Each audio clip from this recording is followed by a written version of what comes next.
100% fees రాయితీతో ఏ నేర్చుకోవాలనుకుంటున్నారా? Attend quality thought gen AI test 2025. ఇప్పుడు కేసీఆర్ ఇచ్చిన స్టేట్మెంట్ కి ఏం చెప్తున్నా అంటే కేసీఆర్ మొత్తం క్యాబినెట్, కేసీఆర్ మొత్తం ఫ్యామిలీ లంగా దొంగ మాటలు చెప్పి 10 సంవత్సరాలు ప్రజలకి బంగారు తెలంగాణ చెప్పి చిప్ప తెలంగాణ ఇచ్చినారు. కాబట్టి పబ్లిక్ కి అర్థమైంది ఉట్టి మాటలు ప్రామిస్లు అమలు చేయరు, గ్రౌండ్ రియాలిటీ వేరే ఉంటది అని పబ్లిక్ కి టోటల్ అర్థమైంది. కాబట్టి ప్రజలు వాళ్ళకు ఇంట్లో కూర్చోపెట్టి మాకు పవర్ ఇచ్చినారు. ఇప్పుడు మా వరకు ఎంత అవుతుంది మేము చేస్తున్నాం. 1 సంవత్సరం అయింది, ఇంకా కొద్దిగా టైం కావాలి మాకు. తప్పకుండా అన్ని ప్రామిస్లు అమలు చేస్తాం, అది కూడా ఇన్క్లూజివ్ పెడతాం, 100% అమలయ్యేలాగా చూస్తాం. సో ఇది కాంగ్రెస్ పార్టీ వాదా. మాకు కూడా తెలుసు, ఒకవేళ మేము కూడా ప్రామిస్ చేసి అమలు చేయకపోతే మాకు కూడా ఇంట్లో కూర్చోపెడతారు ప్రజలు అని. సో ఏది తప్పు వీళ్ళు చేసింది మేము రిపీట్ చేయం. 24/7 పబ్లిక్ లో ఉంటున్నాం. కానీ ఈ మొత్తం ఇలా గవర్నమెంట్ పరిస్థితి ఎందుకు ఇంత అధ్వానంగా అయింది? ఎందుకంటే మీరు అప్పులు చేసి 7 lakh కోట్లు అప్పు చేసుకుని మాకు సర్ప్లస్ స్టేట్ అని మాకు ఒక అప్పు స్టేట్ ఇచ్చినారు మీరు.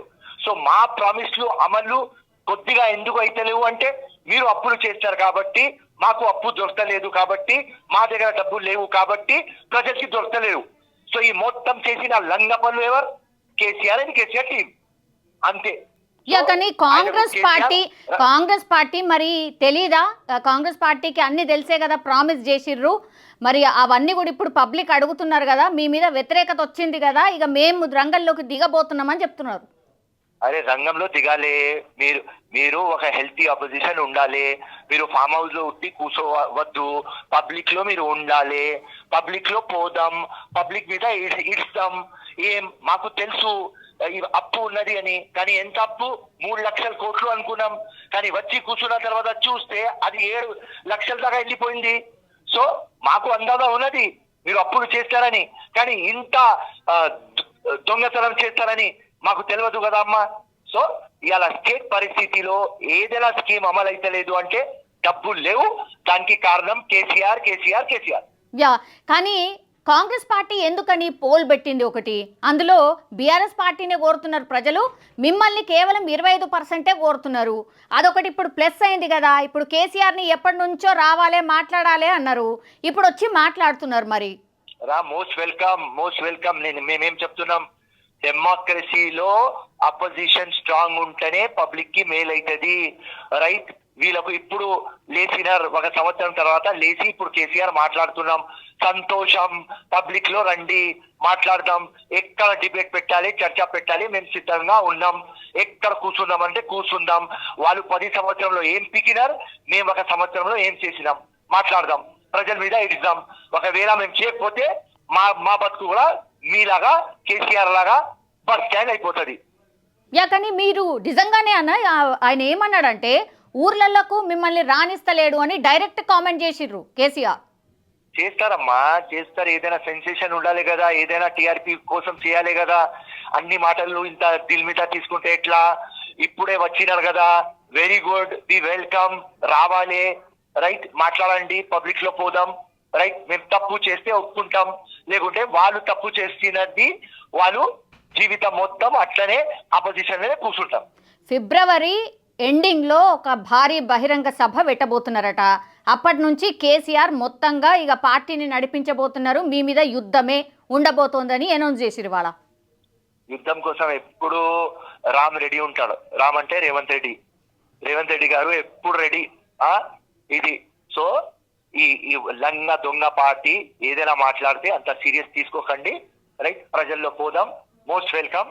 మంచి అనిపించింది మన ఆపోజిషన్ కేసీఆర్ మాట్లాడుతున్నారు, వెరీ గుడ్. రైట్, చూద్దాం. థ్యాంక్ యూ అన్న. సరే, నేను గంభీరంగా మౌనంగా చూస్తున్నా. నేను కొడితే వట్టి కొట్టు నాకు అలవాట్లేదు కదా. చూద్దాము.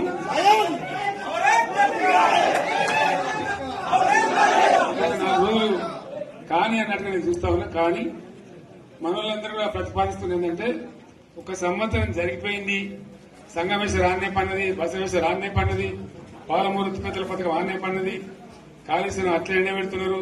ఇవన్నీ అన్యాయాలనే కాబట్టి ఫిబ్రవరి నెలాఖరులో ఒక పెద్ద బహిరంగ సభ పెట్టాలి, ఇక్కడ కథ చూడాలి అని జరుగుతూ ఉంది.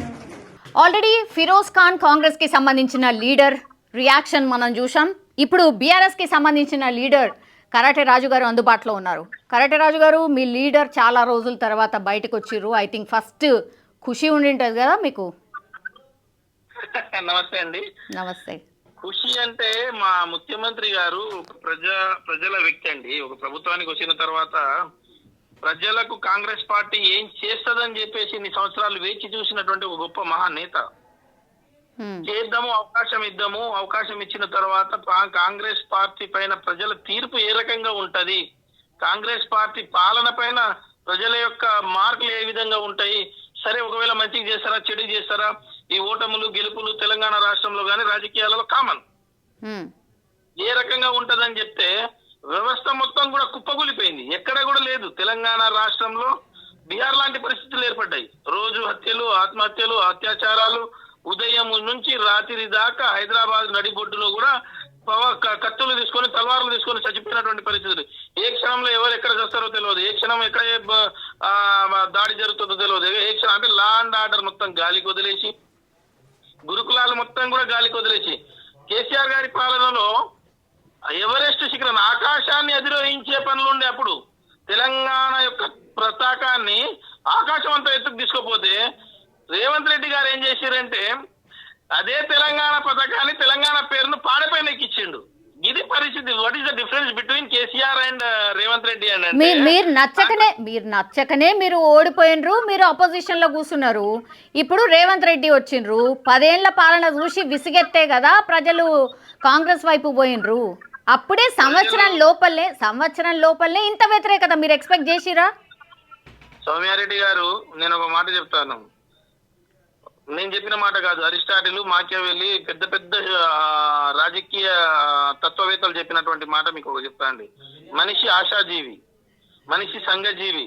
మనిషికి ఆశ ఏముంటదంటే మనం రోజు బిర్యానీ పెట్టినా అవతల ఇంకా మంచిగా పెడతామని అంటే వాళ్ళని నమ్మి ఆశిస్తారు. అట్లా అని చెప్పేసి మనం చీకొట్టడం అని కాదు. అది ప్రజలను ఆశల పల్లకిలో మోపి నీకు ఇంటి దగ్గరనే తులం బంగారం పంపిస్తా, నీకు ఇంట్లో ఆడవాళ్లకు ఉన్నటువంటి వాళ్లను నీకు అత్త అయితే అత్త, కోడలైతే కోడలు, బిడ్డ అయితే బిడ్డ 2500 ఇస్తా, ముసలి వాళ్ళని నా కడుపులో పెట్టుకొని చూసుకుంటా, ఇప్పుడైతే మీకు 2000, రేపైతే 4000 వస్తాయి.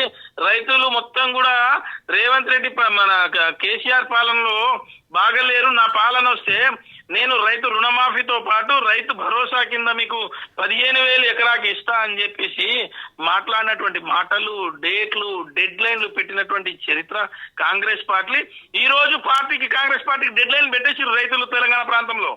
నేనేమంటున్నానంటే ప్రజలను ఆశల పల్లకిలో మోపి ప్రజలందరినీ కూడా ముందుకు తీసుకెళ్లి ఈ రోజు అన్ని రంగాల్లో ఫెయిల్ అయిపోయిండు రేవంత్ రెడ్డి గారు. అందు లేడు, ఇందు లేడు, అన్నిట్లో ఫెయిల్. ఎక్కడ పోయినా ఫెయిల్.